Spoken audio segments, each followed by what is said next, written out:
Agora, no Justiça Gaúcha, vamos falar sobre a Resolução 201, de 3 de março de 2015, que dispõe sobre a criação e competências das unidades ou núcleos socioambientais nos órgãos e nos conselhos do Poder Judiciário.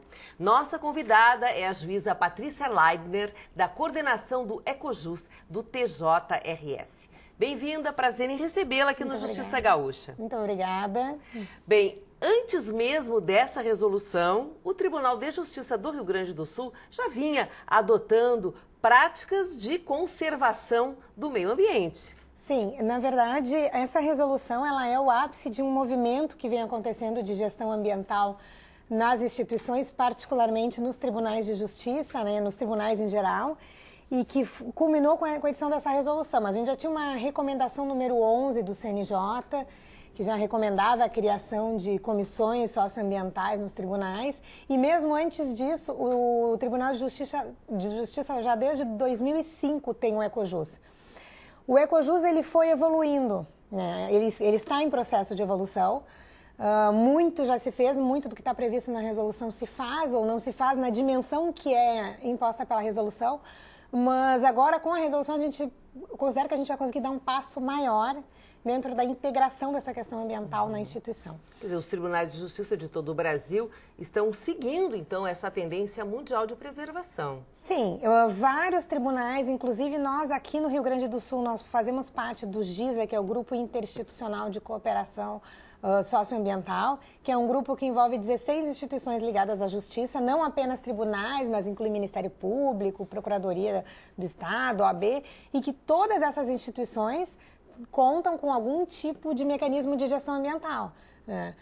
Essa é uma tendência, que é uma tendência mundial, que é uma tendência bem forte aqui no Brasil, e a visão da resolução agora é enxergar a gestão ambiental como uma ferramenta, inclusive, de economia financeira. Com certeza, com certeza. Bem grande. E quais são as orientações do CNJ aos tribunais de todo o país? Assim, em linhas gerais, o que vai mudar? Nós sabemos que o Tribunal de Justiça do Rio Grande do Sul já tem adotado práticas como economia de água, reaproveitamento, a utilização da energia solar e por aí vai.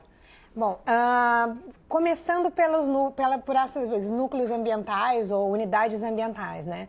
O ideal é que essas unidades funcionem de forma vinculada à administração superior. Então, é um dos primeiros indicativos. No caso do Ecojus, o Ecojus ele está vinculado ainda à terceira vice-presidência do tribunal, ele não está incluído no organograma da instituição, embora a gente esteja previsto no planejamento estratégico. Então, a primeira questão vai ser a colocação da gestão ambiental num ponto bem estratégico dentro da instituição. O segundo ponto, a resolução trabalha com uma definição muito interessante, que é a ideia da gente encontrar um limite de despesas. A gente tem que definir um ponto de equilíbrio no nosso consumo, tanto de água, como de luz, como de material de expediente. E o que é esse ponto de equilíbrio, então? Eu utilizando acima disso é desperdício. Abaixo vai prejudicar o serviço.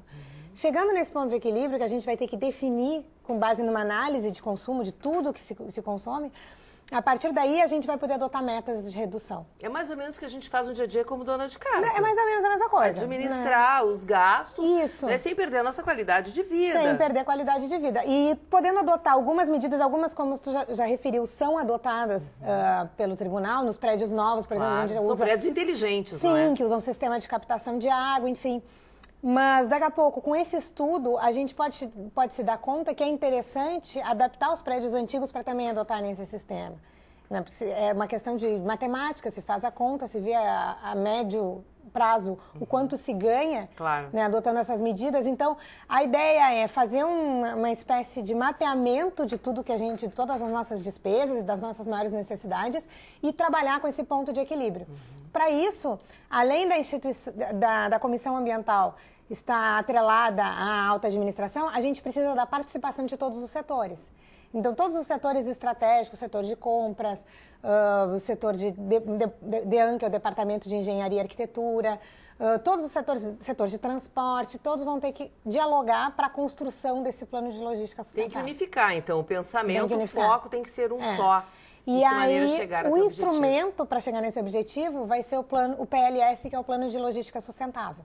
Então, nesse plano, a gente vai ter que dispor sobre quais as nossas metas, o que se pretende atingir e quais os objetivos da instituição, visando sempre essa redução de consumo, né? Isso tem um prazo para essa adequação? Sim, tem que ser... O PLS ele tem que ser realizado até setembro e até dezembro temos que enviar os primeiros dados para o CNJ.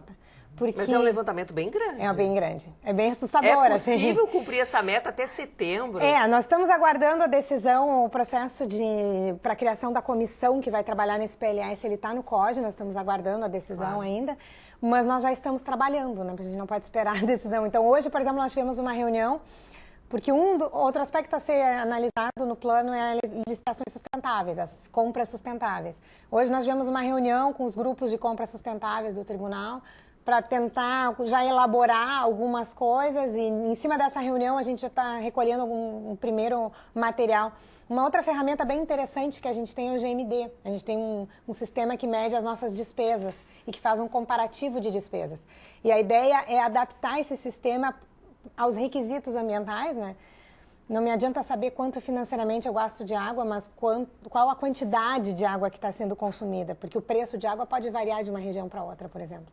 Então, em cima de uma adaptação desse sistema, que é o que se pretende, se está tentando trabalhar também, a gente já tem como desenvolver as ferramentas para isso. Mas é um trabalho bem grande. Com certeza. Agora, com relação a empresas contratadas pelo Tribunal de Justiça, em específico no Rio Grande do Sul, algum cuidado também com relação a isso? Digamos, vai ser feita uma obra, né, em um dos prédios do Tribunal de Justiça. Há algum tipo de exigência nesse sentido, que essa empresa esteja adequada, não é, a essa filosofia de preservação? Sim, isso é o que a gente chama então das licitações sustentáveis, né, das compras públicas sustentáveis.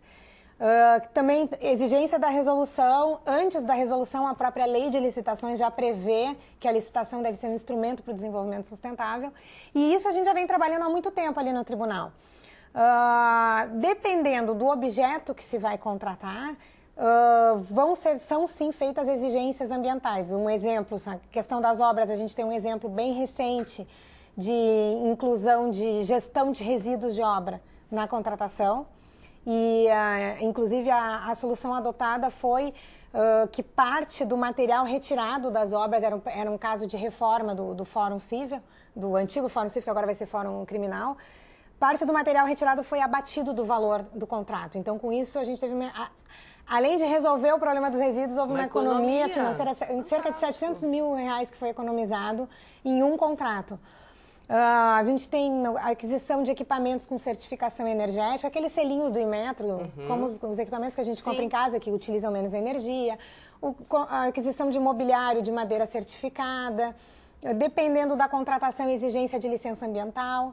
Se eu estou contratando um serviço, que para aquele serviço é exigido licença ambiental ou é exigida alguma licença específica, uma empresa que trabalhe com resíduos perigosos, por exemplo, que tem que ter uma licença específica para utilização de resíduos perigosos, essa exigência vai passar a constar da contratação também. Com isso, tanto o tribunal como todo o setor público acaba modificando o mercado, né? O mercado tem que se adaptar a essas novas exigências. Ele acaba tendo... Todos os que querem contratar com a administração têm que se adaptar às novas exigências ambientais. Tá certo. Bom, Juíza, a senhora participou recentemente foi a 6ª Semana Interinstitucional do Meio Ambiente como palestrante. Isso. Né? E o case apresentado foi o nosso tribunal? No case, quem palestrou foi o Alcimar, que é do DEAN, e ele apresentou justamente esse case dos resíduos das obras. E também um projeto de construções limpas, que é um projeto que está em andamento ali no DEAN, bem interessante. E eu trabalhei na parte da resolução, porque a gente fez, no período da tarde, a gente fez grupos de trabalho. Aí eu apresentei a resolução e discuti com os participantes e nós retiramos algumas conclusões desse encontro para levar justamente para a alta administração, né?